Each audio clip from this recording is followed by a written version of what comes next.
आपका बहुत बहुत इस्तकबाल और बहुत बहुत शुक्रिया तशरीफ आवर होने के लिए। मैं आपसे विनती करूंगा, गुजारिश करूंगा, उससे अनुरोध करूंगा कि अपना हाथ सीधा करके राष्ट्रीय एकता दिवस की शपथ लें।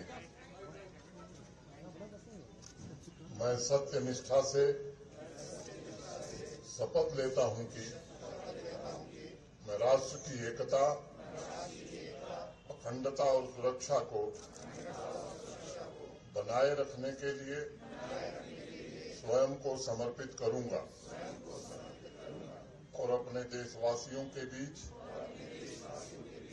यह संदेश फैलाने का भी प्रयत्न करूंगा। मैं यह शपथ अपने देश की एकता की भावना से ले रहा हूं, जिसे सरदार वल्लभ भाई पटेल की